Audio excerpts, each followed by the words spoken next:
Come and join me. My name's Nicole and I have a story I want to share with you. It's called Frankenstein's Sofa. It's written by Timothy Knapman and it's illustrated by Andrea Castellani. Do you like interesting inventions? In this story, Victor Frankenstein tries to make a monster, but something goes horribly wrong.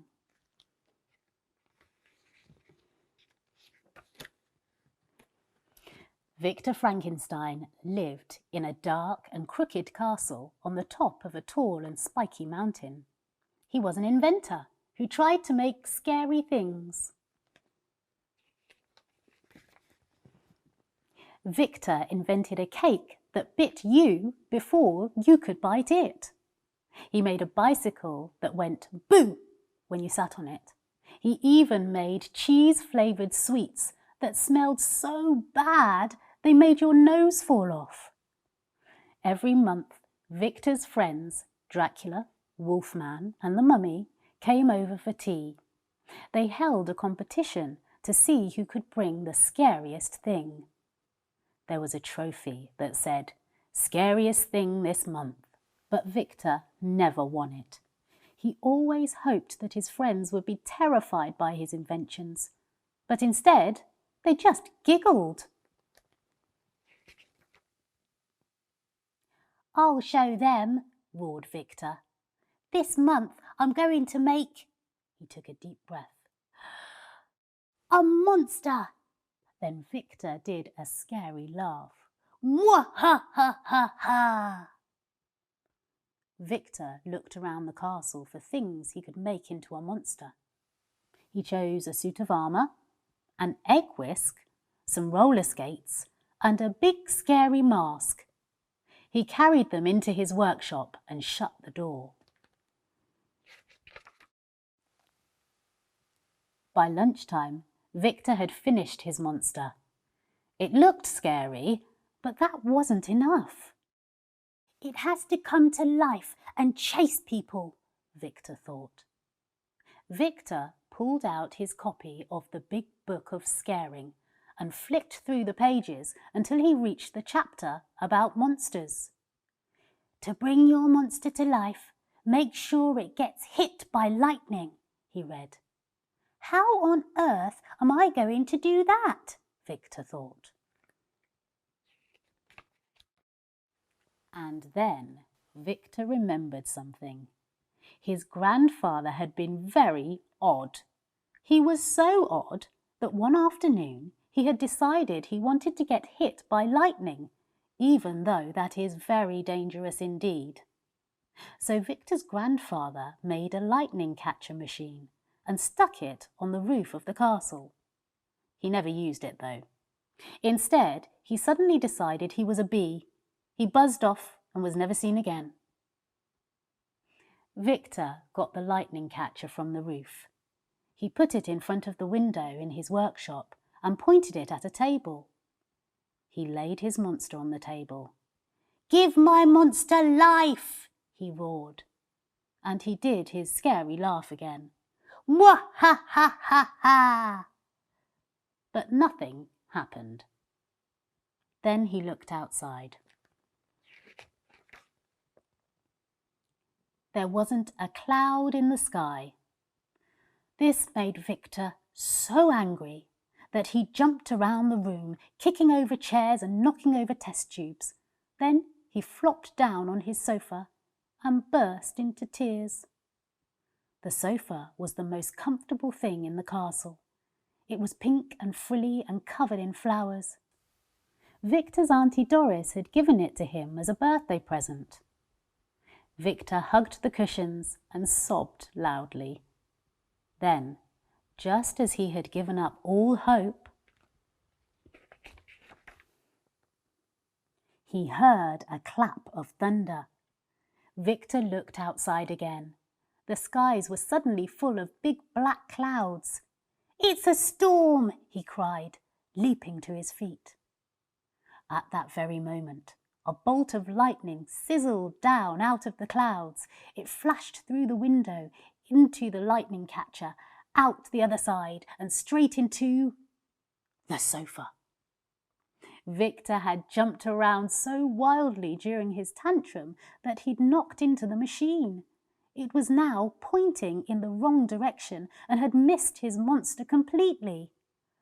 "Well," Victor sighed, "at least things can't get any worse." Then the doorbell rang. His friends had arrived for tea. Victor's friends were dripping wet after the storm. "We can't wait to see your new scary invention," they said. "We need a good laugh." Dracula was carrying a birdcage covered with a shiny cloth. Wolfman had something in a mysterious-looking brown sack, and the mummy was dragging a very smelly cauldron behind her. Victor took one look at them and knew he was going to lose the competition yet again. Meanwhile, up in the workshop, lightning was still sizzling around inside the sofa, tickling its springs, making its cushions tingle, and bringing it to life. "Hungry," it growled. Behind its cushions, the sofa found some coins, an old mint, and half a biscuit that had slipped down there ages ago. It crunched them up.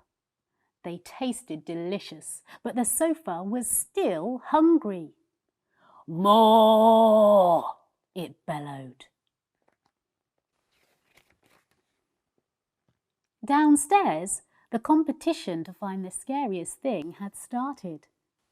Dracula pulled the cloth from his birdcage to reveal a horrifying pink bat. Wolfman reached into his sack and brought out a hairball with eyes. Everyone was frightened until it burst out singing. Then they were absolutely terrified.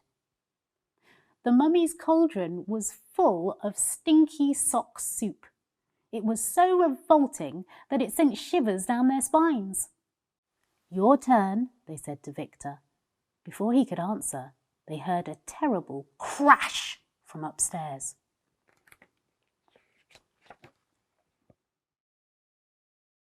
Victor ran upstairs to find out what was wrong.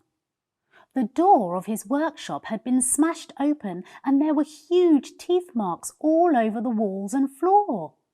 "My monster!" he cried. But his monster was just lying on the table where he'd left it. "Then what could have done this?"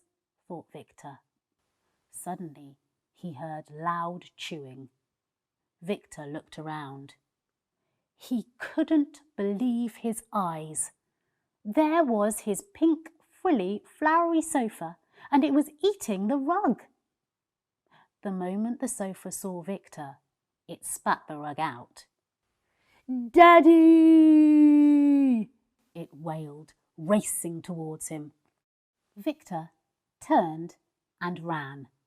The sofa chased him all over the crooked castle, along the creepy corridors, to the beastly bedrooms, up the scary staircase, to the awful attic, and down through the terrible trapdoor to the dreadful dungeon. "Phew!" cried Victor, and he slammed the dungeon door shut, locking the sofa inside. "Are you all right down there?" called Dracula. "We heard something about a monster. Can we come and see?" "No," cried Victor, racing back upstairs. If his friends found out that he'd brought a frilly, flowery sofa to life, they'd laugh their heads off. "Anyone for a cupcake?" asked Victor nervously, trying to distract them. "Not for me, thanks," said the mummy. "I don't like raisins." "They're not raisins," said Victor. "They're caterpillars." Unfortunately for Victor, the sofa loved the smell of caterpillar cupcakes. As soon as it got a whiff, it slobbered and gobbled its way out of the dungeon and all the way up the stairs. Victor was explaining to his friends that he had tried to make a monster when suddenly The pink, frilly, flowery sofa burst into the room. "This is your monster?" asked his friends, and they burst out laughing. "You call that scary?" The sofa turned from pink to red. Victor realised it was blushing. He suddenly felt very sorry for the poor thing. "Yes," he said proudly, "this is my monster, and it's the scariest thing you'll ever see." He turned to the sofa and said, "Say hello to my friends."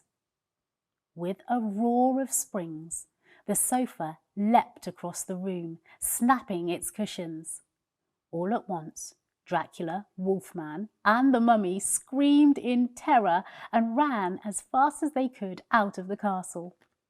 The next day, the trophy that said "Scariest Thing This Month" arrived at the castle. But now it said "Scariest Thing Ever." There was also a note: "You win, Victor. Love your friends." Victor Frankenstein did his scary laugh. "Wah-ha-ha-ha-ha!" Then he gave his sofa another caterpillar cupcake. "Time for some more inventions," said Victor. "But first, I think we both deserve a nice sit down." That's all for now. I hope you'll join me for another story soon.